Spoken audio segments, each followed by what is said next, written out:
Gawat! Penyebab tingginya angka perceraian di Indonesia disebabkan oleh salah satunya karena faktor ekonomi. Nah, selengkapnya hanya di Financial Update.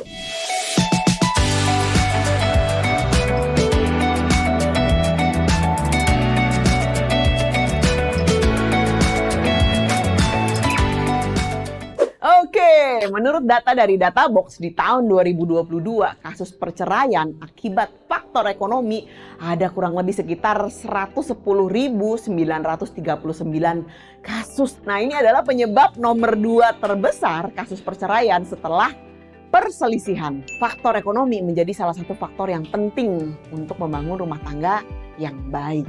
Nah, memang sih kalau kita ngomongin soal menikah itu adalah soal ibadah, bener gak sih? Harus sebisa mungkin disegerakan bila dirasa sudah siap. Nah, ini kadang-kadang siapnya itu kadang-kadang suka nggak disebut ya. Yang penting segera dulu gitu. Masalah siap nggak siap di belakang gitu ya. Nah, ini yang kadang-kadang bikin angka perceraian itu lumayan cukup tinggi. Untuk menghindari hal-hal tersebut, kita bisa mulai mempersiapkan diri secara finansial untuk menghadapi segala kebutuhan di saat menikah nanti. Nah, tapi kira-kira apa-apa saja sih yang harus diperhatikan dan disiapkan untuk memastikan kita siap secara finansial? Yuk. Oke, nomor 1. Nah, kita harus buat gambaran dulu nih antara pemasukan dan pengeluaran per bulannya. Belum juga kawin, belum juga nikah gitu ya. Masa udah nulis pengeluaran per bulan? Nah, kadang-kadang orang suka nganggep remeh. Nikah itu urusannya sudah organisasi yang lebih besar. Nah, kalau secara individu saja, kalau teman-teman tidak disiplin secara keuangan gitu ya, sebenarnya kunci utamanya ada di disiplin. Kalau teman-teman dikasih ilmu sebanyak apapun, teori sebanyak apapun, kalau teman-teman pada prakteknya tidak disiplin melakukan aturan tersebut, ya ujung-ujungnya boncos juga ya. Mengenal dirinya sendiri dulu ya, jadi harus benar-benar diatur, dicek. Saya ini kekuatannya di mana ya, pengeluaran saya ada berapa ya, pemasukan saya ada berapa ya, cukup atau tidak. Lalu yang kedua, teman-teman sendiri sebagai individu sudah menyiapkan dana darurat kah? Paling nggak kalau sebutnya sekarang apa sih, asuransi gitu ya. Nah, ini adalah hal-hal yang kadang-kadang kita suka lupa, apalagi kalau misalnya teman-teman semua tinggalnya di kota-kota besar. Kalau teman-teman tidak punya asuransi, ya siap-siap saja tabungannya akan banyak terkuras. Yang namanya resiko bisa terjadi di mana saja, bener nggak? At least pada saat nanti sudah menikah, misalnya terjadi resiko sakit atau segala macam, tidak menyulitkan pasangan. Oke, yang ketiga, kita ketahui bahwa pada saat menikah itu atau mau menjelang menikah lah ya teman-teman di sini, kalau boleh sedikit sharing, teman-teman harus mulai terbuka ya, terbuka dengan pasangan dalam hal apa. Ya, kalau memang niatnya sudah mau serius, mau menikah, mau mengarungi ibadah yang paling lama, tentunya tidak akan mudah. Nah, teman-teman harus terbuka dulu sama pasangan. Saya punya penghasilan sekian, saya punya hutang sekian, otomatis kan memang tidak mudah ya. Seperti menelanjangi diri sendiri, mengasih tahu kalau ini adalah kekurangan saya banyak hutang. Tapi pertanyaannya, hutangnya bagus atau tidak?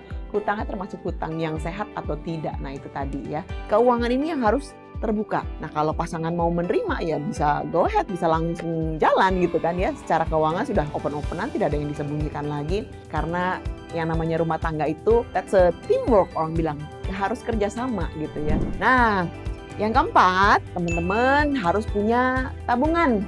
Ya, harus punya simpanan, bukan simpanan tanda kutip ya, tapi harus punya duit yang disimpan, aset yang disimpan, atau investasi lah kalau orang menyebutnya sekarang ya. Nah, simpanannya bisa berupa apa aja? Bisa emas, bisa obligasi, deposito, atau simpanan berjangka. Tentu saja kalau di sini simpanan berjangka Kopnus Pos dong ya. Teman-teman boleh cek simpanan berjangka Kopnus Pos, kelebihannya apa sih, amannya seperti apa. Ya, kenapa harus simpanan berjangka Kopnus Pos? Teman-teman bisa ngecek sendiri nih di website kita ya, di Kopnus Pos. Rate terbarunya kita, programnya kita sekarang lagi ada promo apa, boleh cek di YouTube atau di sosial media kita yang lainnya seperti Instagram. Sekarang ada pertanyaan nih, kalau nunggu stabil kapan nikahnya? Waduh, bener juga nih.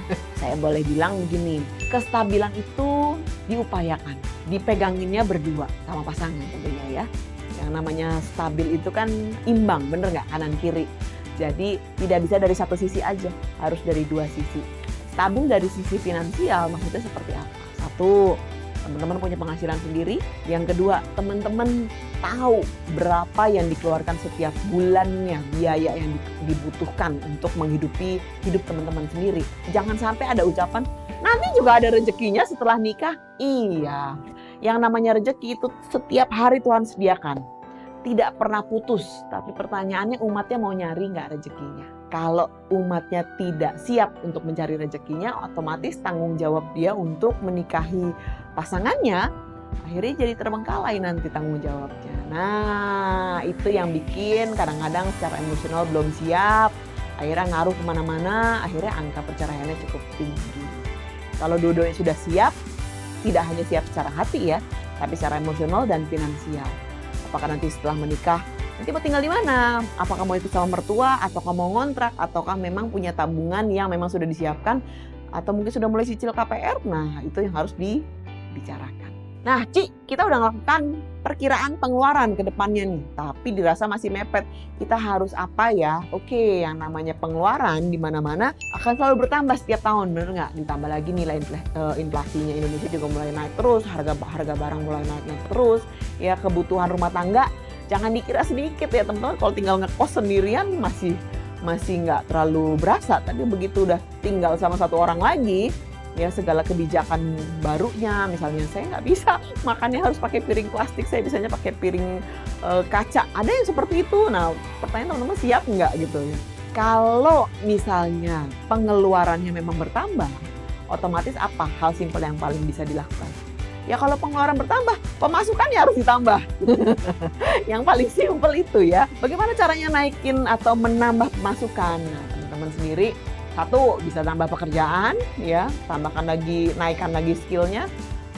Tapi aku bingung sih mau nambah pekerjaan apa. Nah, teman-teman boleh cek nih, ya siapa tahu bisa jadi orange partner di tempat kita. Ya, di Koplus Pos teman-teman boleh cari informasinya tentang orange partner, bagaimana caranya menjadi salah satu partner orange, bisa dapat tambahan komisi, ya, dapat tambahan uang. Terus tambah kolega atau kenalan nasabah yang makin banyak atau klien-klien yang makin banyak. Tentu saja nanti akan lebih lengkap informasinya kalau teman-teman bisa datang ke cabang-cabang terdekat atau mungkin bisa lihat di website kita. Oke, seperti itu teman-teman. Terima kasih. Semoga apa yang saya sampaikan hari ini bisa sangat bermanfaat untuk teman-teman semua. Kita jumpa lagi di Financial Update berikutnya. Saya Imewong pamit undur diri. Terima kasih.